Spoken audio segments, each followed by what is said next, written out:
Hello दोस्तों, मैं हूं योगेश शर्मा और आप देख रहे हैं बैंकिंग अनप्लग। यहां हम उनसे बात करते हैं जिन्होंने अपने सपने को रियलिटी बनाया। तो आज हमारे साथ हैं अक्षांश खाची, जिन्होंने अभी रिसेंटली आईबीपीएस पीओ को क्रैक किया है। इनकी लाइफ में फेलियर्स भी आए और इन्होंने डाउनफॉल भी देखा, लेकिन इन्होंने अपनी एक सीट को पक्का किया। तो वेलकम अक्षांश and huge congratulation. Thank you sir. कैसे हैं आप?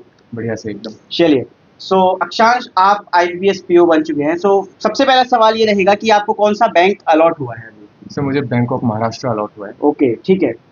सो आईपीएस पीओ बनने का सपना जो है वो आपने पूरा कर लिया है अक्षांश यहाँ पर। और तो मतलब आपको फीलिंग जो है वो कैसी है इस समय? सर बहुत मिक्स्ड फीलिंग है, काफ़ी मिक्स एक्साइटेड हूँ। फीलिंग मतलब कैसे? काफ़ी एक्साइटेड भी हूँ, नर्वस भी हूँ। एक्साइटेड मतलब किस चीज को लेके एक्साइटेड है और नर्वस क्यों है? सर नर्वस होती है, नई जगह जाना है, नए लोगों से मिलूंगा। जी जी। बाकी एक्साइटमेंट इसलिए कि फाइनली एक उस पाथ पे जा रहा हूँ जो एक हम्म। डिजायर रिजल्ट मिला है जो चाहता था। चलो, बढ़िया बढ़िया, बहुत बढ़िया। सो अक्षांश, सबसे पहले हम आपके बैकग्राउंड के बारे में जानना चाहेंगे कि आपकी स्कूलिंग कैसे शुरू हुई, कॉलेज, और मतलब जो भी आपका थोड़ा सा बैकग्राउंड है उसके बारे में जानना चाहेंगे। सर मेरी पूरी एजुकेशन शिमला से ही हुई है। इनिशियली स्कूलिंग में modern public school Pagu, then 11th and 12th DAV Lakkar Bazar Shimla, ठीक है। जहाँ मैंने नॉन मेडिकल स्ट्रीम ली थी। आफ्टर दैट सर मैंने बीएससी करी है विद फिजिक्स मेजर, वो भी शिमला से ही, गवर्नमेंट डिग्री कॉलेज संजौली। तो साइंस बैकग्राउंड से ही मैं था। ओके ओके, चलो। सो बैंकिंग के लिए प्रिपेयर करने का डिसीजन कब लिया फिर आपने?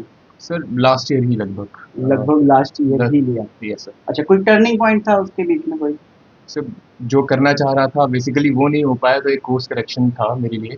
एंड मुझे ये लगा जो स्किल्स मैंने गेन करी है उसका मुझे बहुत अच्छा इस्तेमाल हो सकता है बैंकिंग सेक्टर में, क्योंकि मुझे हुआ भी काफ़ी कम टाइम में मैं कोप अप कर पाया चीज़ों के अच्छा, साथ। जैसे आपने कहा कि जो चीज़ आप कर रहे थे उसमें नहीं मिल पाया, यस सर। इसलिए आपने एक बार बैंकिंग को ट्राई किया और उसमें आपको लक आपका काम कर गया और आपको यस सर। सिलेक्शन मिल गया। तो क्या करना चाहते थे आप इससे सर मैं पहले? डिफेंस एग्जाम्स की ही प्रिपरेशन कर रहा था। ओके। 2020 से C D S, F CAT and 2 बार मैंने एस एस बी भी क्लियर करी, बट अनफॉर्चुनेटली मैं मेरिट आउट हुआ 2 बार।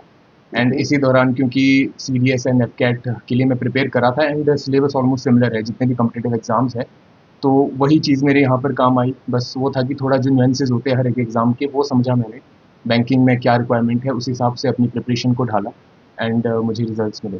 ठीक है, तो काफ़ी बच्चों के देखो काफ़ी सवाल रहते हैं कि प्रिपरेशन कैसे शुरू करें। तो आज आप लोग लास्ट तक बने रहना।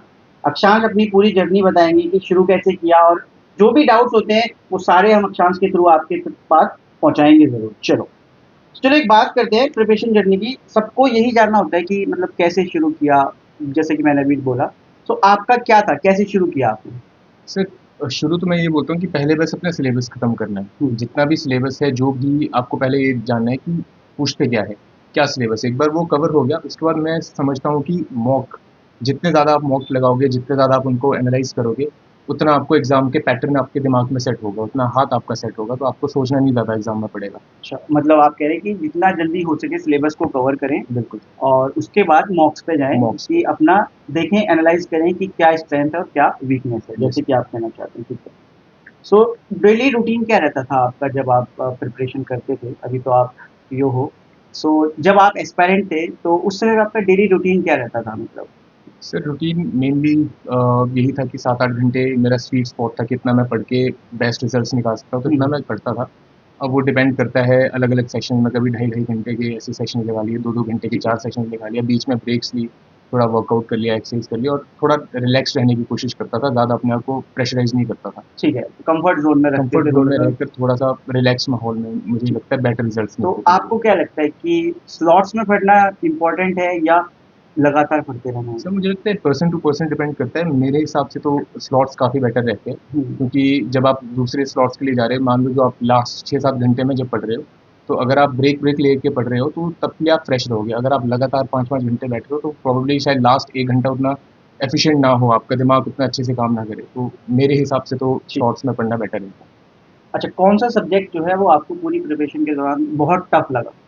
सर ऐसे तो ऐसा कोई डिफ़िकल्ट नहीं था, क्वांट में यूजुअली मेरा स्कोर कम रहता था, हुँ, क्योंकि अर्थमेटिक वाले सेक्शन में ये डिसाइड कर पाना थोड़ा मॉक में डिफ़िकल्ट लगता था कि ये करना है, क्या करना है, कैसे अपने आप को उस स्ट्रैटेजाइज़ करना है उस एग्ज़ाम को।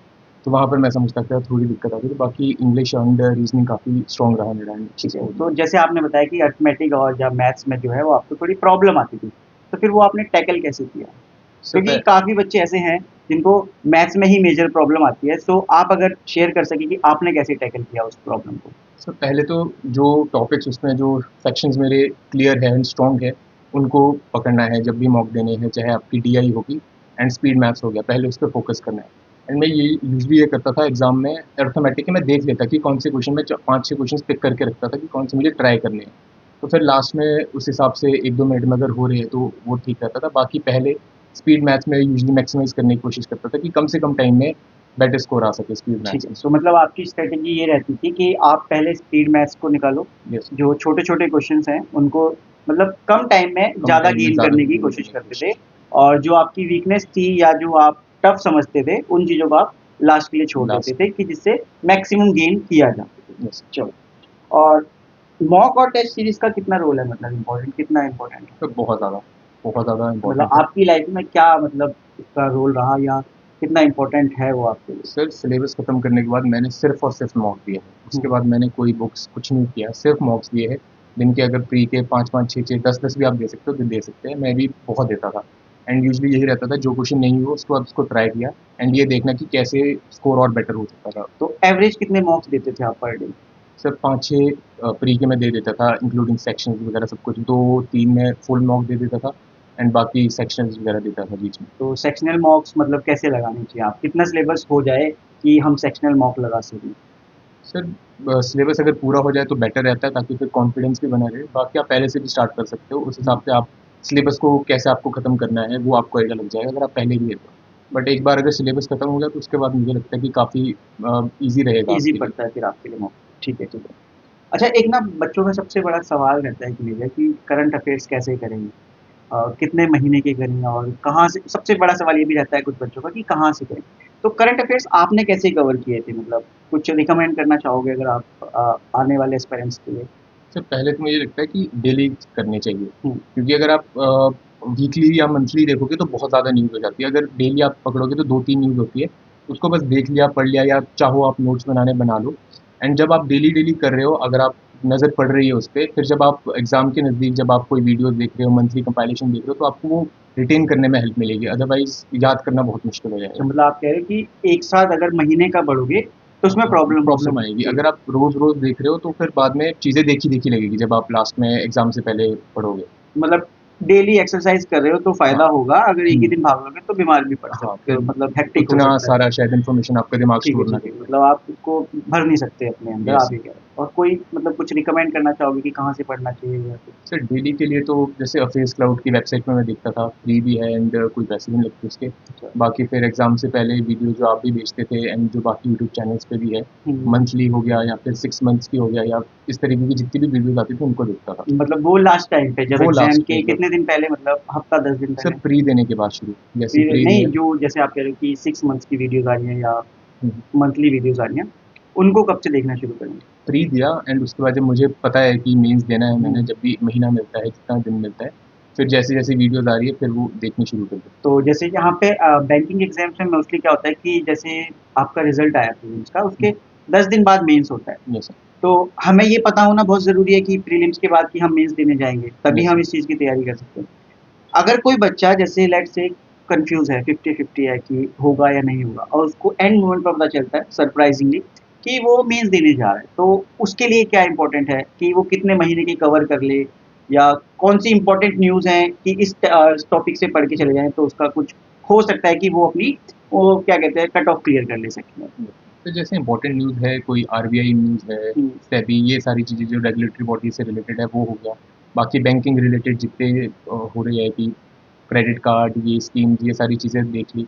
बाकी तो यही यूजुअली 6 महीने तक का अगर आप करो तो बेटर रहता है एंड एग्ज़ाम से पहले के 2-3 महीने होते हैं, वो हुँ, सबसे ज़्यादा इम्पोर्टेंट रहते हैं। ठीक है। वो अच्छे से कर तो लो। आप कह रहे हो कि मोस्टली अगर किसी को रिसेंटली पता चला है कि उसका एग्ज़ाम क्रैक हुआ है बच्चों, तो अक्षांश बताना चाहते हैं कि आप लास्ट के 3-4 महीने का भी अगर कर लो और उसमें भी आरबीआई या फिर बैंकिंग से रिलेटेड जितनी भी न्यूज़ हैं, अगर आप उनको कवर कर लेते हो, तो आपके लिए काफ़ी अच्छा रहेगा। आपके एग्ज़ाम्स का जो सेक्शनल कट ऑफ है, वो आप क्लियर कर सकते हो। ठीक है। अच्छा, एक चीज़ है मेरे सवाल अभी उठा कि जैसे हम कोई जर्नी कर रहे होते हैं, तो एक लो फेज़ ज़रूर आता है। सो क्या आपकी लाइफ़ में या आपकी जर्नी में कोई ऐसा लो फेज़ था, जहाँ पे आपको लगा कि यार हाँ, थोड़ा डाउन फ़ील कर रहे हो, थोड़ा लो फ़ील कर रहे हो? सर लास्ट ईयर ही 2024 में यहाँ आने से पहले एक वो ऐसा फेज आया था, क्योंकि पहले एसएसबी दे रहा था एफकेट की, एंड उसके बाद जब वापस आया तो मैंने सीजीएल ट्राई किया उस टाइम। ठीक है। एंड प्री अच्छा गया मेरा, 150 नंबर बन रहे थे, मैंने सोचा हो जाएगा। एंड आफ्टर दैट जब 3-4 महीने मैं मीन्स की तैयारी कर रहा था, उसकी टायर टूटी। फिर जब रिजल्ट आया तो 0.1 मार्क्स से मेरा नहीं क्लियर हुआ, 152.8 मेरे मार्क्स, मेरे 152.9 कट ऑफ गई। तो उसके बाद फिर ये थोड़ा समझ नहीं आ रहा था कि अब क्या करूँ। फिर लकीली फिर मैं बैंकिंग की तरफ मुड़ा, and I think it was a very good decision कि अल्टीमेटली रिजल्ट अच्छा मिल गया उसकी वजह से। सो इस दौरान कभी गिव अप करने का फील हुआ या मन किया कभी ऐसा कि गिव अप कर देते हैं? नहीं सर, गिव अप करने का तो नहीं ऑप्शन था क्योंकि कभी। ऐसा बहुत बार होता है कि ऐसा दिल करता है कि यार नहीं हो रहा गिव अप करना, कुछ ऐसा? सर नहीं सर, क्योंकि मुझे लग रहा था कि काफ़ी क्लोज हूँ मैं, बस वो लाइन क्रॉस नहीं हो रही, लाइन तक पहुँच रहा हूँ। हुँ, तो मुझे लग रहा था कि आज नहीं तो कल रिजल्ट मेरे को मिल जाएगा, बस मेहनत करते रहनी है, जो मैं मेहनत कर रहा करते हूँ रहो, वो तो करते यही रहना। एक सक्सेस मंत्र है कि आप लोग कंसिस्टेंटली मेहनत करते रहो, बाकी आपके पास सक्सेस ज़रूर आएगा, ठीक है? चलो, अच्छा बहुत एस्पायरेंट्स के लिए ना मतलब रिलेटेबल हो सकती है चीज़ें। जब रिज़ल्ट नहीं आता, जैसे आपने बताया कि एसएससी के बारे में आप बता रहे हैं, तो जब जैसे उसके रिज़ल्ट्स बहुत लेट आते हैं एसएससी के। सो एसएससी आप जब दे रहे थे तो रिजल्ट्स बहुत लेट आते, तो अपने आप को उस टाइम पे मोटिवेटेड कैसे रखते थे कि यार मोटिवेशन कैसे लाते थे कि साल हो जाता था कभी कभी ऐसा हो जाता है कि 7-8 महीने तक रिजल्ट नहीं आए, तो आप उस समय पे ऐसा होता है कि यार रिजल्ट्स तो आने रहे तो क्या करें, तो उस समय पे आपकी क्या फीलिंग रहती थी या आपका क्या चलता था दिमाग में? सर उस टाइम बस यही कोशिश रहती थी कि रिजल्ट के बारे में ज़्यादा सोचना ही नहीं है, हम्म, अपना काम है बस रोज़ का 7-8 घंटे कितना पढ़ना है, बस वो अपना काम रोज़ का करना है, बाकी महीने 2 महीने 3 महीने बाद क्या होगा उससे फ़र्क नहीं पड़ता। आज जो मेरे पास आगे टास्क है वो कैसे करूँ, तो बस उसी पे अपना दिमाग लगा के रखता था, थोड़ा एक डिसिप्लिन रहने की कोशिश करता था। बाकी फिर ज़्यादा रिजल्ट्स के बारे में नहीं सोचता था, जो होगा जी। देखा जाए वाली फीलिंग में। अच्छा, तो आपने एसएससी भी दिया है, आपने बैंकिंग भी दिया है, प्रोसेस क्या लगता है आपको, किसका प्रोसेस बढ़िया है अ, एक एस्पायरेंट के लिए या एस्पायरेंट की नज़र से अगर देखा जाए तो किसमें उसको बढ़िया है, मतलब मज़ा आएगा कि हाँ ये करना चाहिए? सर बैंकिंग का सबसे बड़ी एक एडवांटेज ये है कि एक तो प्रोसेस बहुत जल्दी हो जाता है, क्योंकि इसका प्री आई थिंक मैंने लास्ट ईयर अक्टूबर में दिया, हम्म, एंड अब जॉइनिंग होने वाली है। And with in 6 month 7 months आपको जॉइनिंग मिल जाती है, एंड अदर देन दैट साल में चांसेस बहुत सारे मिलते हैं, हम्म, क्योंकि 3 पीओ 3 क्लरिकल तो मिनिमम है जो होनी होनी है। छः इसके अलावा एग्जाम्स हैं। इंश्योरेंस की आएगी, इसके अलावा आरबीआई वगैरह की अगर आप कोई तैयारी कर रहे हो तो आराम से 8-10 एग्जाम्स आप दे दोगे साल में, तो चांसेस ज़्यादा मिलते हैं इसकी वजह बढ़िया। से। हुँ। अच्छा, जब फाइनली रिज़ल्ट आया आपका और आपने अपना नाम देखा, तो फीलिंग क्या थी या आपका पहला रिएक्शन क्या था? सर बहुत खुश था, एक्सपेक्टेड था कि शायद रिज़ल्ट आए, बट वो हुँ, थोड़ा उस दिन डिले हो गया। वो लिंक नहीं आ रहा था, तो मेरे को लग रहा था शायद नहीं आएगा रिज़ल्ट आज, ठीक बट है, ठीक है। फाइनली जब आया तो काफ़ी खुश था। अच्छा, सबसे पहले किसको बताया आपने कि रिज़ल्ट आ गया मेरा, और किसको बताया या किसी को फ़ोन किया हो, कुछ होते हैं अपने जिनको हम बताते हैं, तो किसको बताया आपने सबसे पहले? सर मेरे मदर घर पे थे तो उनको ही बताया, मेरा सबसे भाई घर पे था। और उसकी रिएक्शन क्या था आपका? बहुत खुश थे सर, सब बहुत खुश सब थे, कुछ थे। क्योंकि काफ़ी फैमिली का साल से थे। रिएक्शन कैसा था उस समय? मदर का क्या रिएक्शन था? पहले शॉक में थे, यकीन नहीं हो रहा था उनको भी कि फाइनली, क्योंकि 5 साल से मैं लास्ट हुँ, लास्ट में फेल होते जा रहा था। और हुँ। फाइनली जब रिज़ल्ट हुआ, आया अच्छा, तो बहुत खुश थे भाई। बहुत अच्छी फीलिंग होती है, मतलब गूज़बम्प्स काइंड, है ना? Yes sir. तो गूज़बम्प्स भी आते हैं उसमें, तो बढ़िया है। तो अच्छा, आपने बताया कि आपने एसएसबी भी किया था। सो वहाँ पे वहाँ की कोई स्टोरी है आपके पास कि आपका क्या हुआ? कैसे वहाँ पे आपने किया और कैसे आप रह गए वहाँ पे? सर मैंने 8 एसएसबीज़ टोटल दी हैं, एंड 2 बार मैं रिकमेंड हुआ। मेडिकल क्लियर हुआ हुँ, है हुँ। एयरफोर्स के लिए, 1 एएफएसपी देहरादून से मैं रिकमेंड हुआ था। हुँ, हुँ। एक बार 2023 में आई वाज़ ऑल इंडिया रैंक 168, उस टाइम ओके। एक रैंक से मैं रह गया। एंड इस बार भी जुलाई में मैं फिर से मेरिट जो फ़ैब में मैंने जब पीओ का भी इंटरव्यू दिया था, उसके आस-पास ही फ़ैब में मैं रिकमेंड दोबारा हुआ था। इस बार I was all India rank 259, तो इस बार भी मेरिट आउट हुआ अनफॉर्च्यूनेटली। बाकी जर्नी बहुत अच्छी रही है, एंड उसी की वजह से आई थिंक मैं बैंकिंग एग्ज़ाम्स निकाल पाया, उस जर्नी में जो मैंने प्रिपरेशन हुँ। करी। तो इस पूरी कहानी से हम ये समझ सकते हैं कि आपको गिव अप नहीं करना है और आपको चलते रहना है। जो आपका काम है, आपको पढ़ते रहना है। रिज़ल्ट्स आज नहीं तो कल आपको ज़रूर मिल जाएँगे।